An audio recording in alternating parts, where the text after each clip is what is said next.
Hi friends, welcome to Sheeja's taste land. ഇന്ന് ഞാനിവിടെ തയ്യാറാക്കാൻ പോകുന്നത് കൂന്തൽ ഉലർത്തിയതാണ്. കൂന്തൽ ഉലർത്ത എങ്ങനെ ഉണ്ടാക്കിയെടുക്കാമെന്ന് നോക്കാം. ഇത് 1 കിലോ കൂന്തൽ ഞാൻ ക്ലീൻ ചെയ്ത് കട്ട് ചെയ്ത് എടുത്തിട്ടുണ്ട്. ഇനി അതിനാവശ്യമായിട്ടുള്ള ഇൻഗ്രീഡിയൻസ് എന്തൊക്കെയാണെന്ന് നോക്കാം. സവാള 3 എണ്ണം കട്ട് ചെയ്തെടുത്തിട്ടുണ്ട്. ഇഞ്ചി വെളുത്തുള്ളി ചതച്ചത്, ഒരു തക്കാളി അരിഞ്ഞത്, കുറച്ച് തേങ്ങാക്കൊത്ത്. ഇനി ഇത് കുക്ക് ചെയ്തെടുക്കുന്നത് എങ്ങനെയാണെന്ന് നോക്കാം. കുക്കറിലാണ് ഞാൻ ചെയ്തെടുക്കുന്നത്. കുക്കർ ചൂടാകുമ്പോൾ അതിലേക്ക് വെളിച്ചെണ്ണ ഒഴിച്ചു കൊടുക്കാം.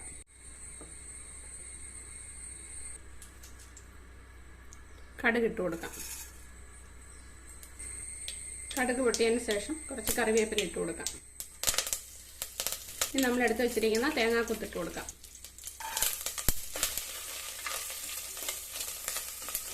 തേങ്ങാക്കൊത്തൊന്ന് ഫ്രൈ ആയിട്ടുണ്ട്. ഇനി എടുത്ത് വെച്ച് സവാള ചേർത്ത് കൊടുക്കാം.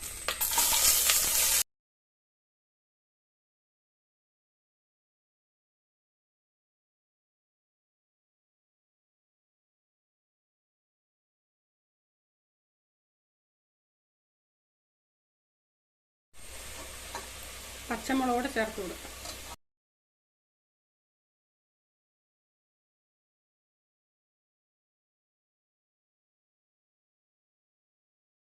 ഇഞ്ചി വെളുത്തുള്ളി ചതച്ചത് ചേർത്ത് കൊടുക്കാം.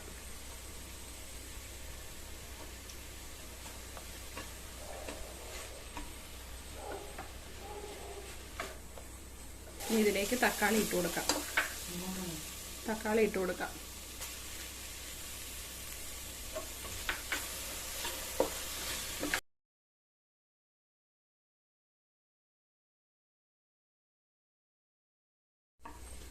ഒന്ന് വഴറ്റിയെടുത്തിട്ടുണ്ട്. ഇനി ഇതിലേക്ക് മസാലകൾ ചേർത്ത് കൊടുക്കാം. മഞ്ഞൾപ്പൊടി 1/2 സ്പൂണ്,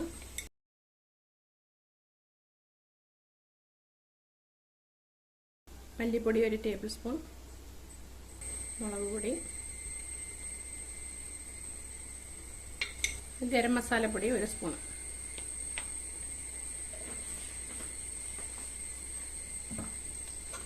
ഇതെല്ലാം ചേർത്ത് നന്നായിട്ട് വഴറ്റിയെടുക്കാം.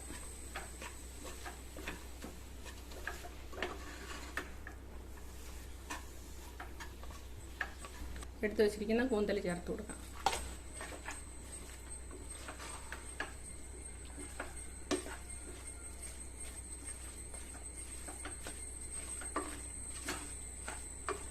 വെള്ളമൊന്നും പ്രത്യേകിച്ച് ചേർത്ത് കൊടുക്കണ്ട. ഇതിന് തിളച്ച് ചൂടാവുമ്പോൾ തന്നെ ഇതിൽ നിന്ന് വെള്ളം ഇറങ്ങാം.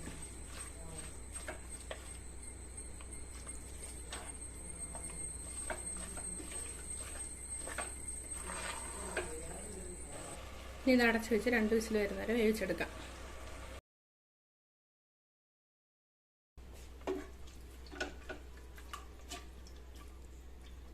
ഇത് വെന്തിട്ടുണ്ട്, പക്ഷെ വെള്ളമുണ്ട്. ഇനി ഈ വെള്ളം ഒന്ന് വറ്റിച്ചെടുക്കണം. നന്നായിട്ട് വരട്ടിയെടുക്കണം. ഇത് എരിവൊക്കെ ഓരോരോ ടേസ്റ്റിനനുസരിച്ച് ചേർത്ത് കൊടുത്താൽ മതി. കുറച്ച് കുരുമുളക് പൊടി, ഉപ്പിൻ്റെ ഒരു കുറവുണ്ട്, ഉപ്പും കൂടെ ചേർത്ത് കൊടുക്കാം. ഒരു 1/2 ടീസ്പൂൺ കുരുമുളക് പൊടിയും കൂടെ ചേർത്ത് കൊടുക്കാം.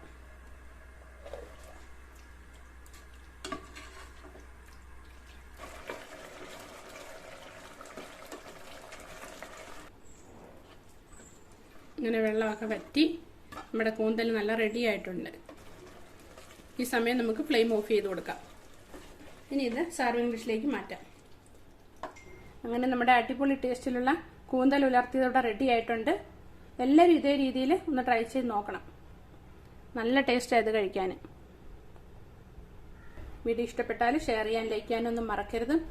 അതുപോലെ എൻ്റെ ചാനൽ സബ്സ്ക്രൈബ് ചെയ്യാതെയാണ് നിങ്ങൾ കാണുന്നതെങ്കിൽ സബ്സ്ക്രൈബ് ചെയ്യാനും മറക്കരുതേ. Thank you.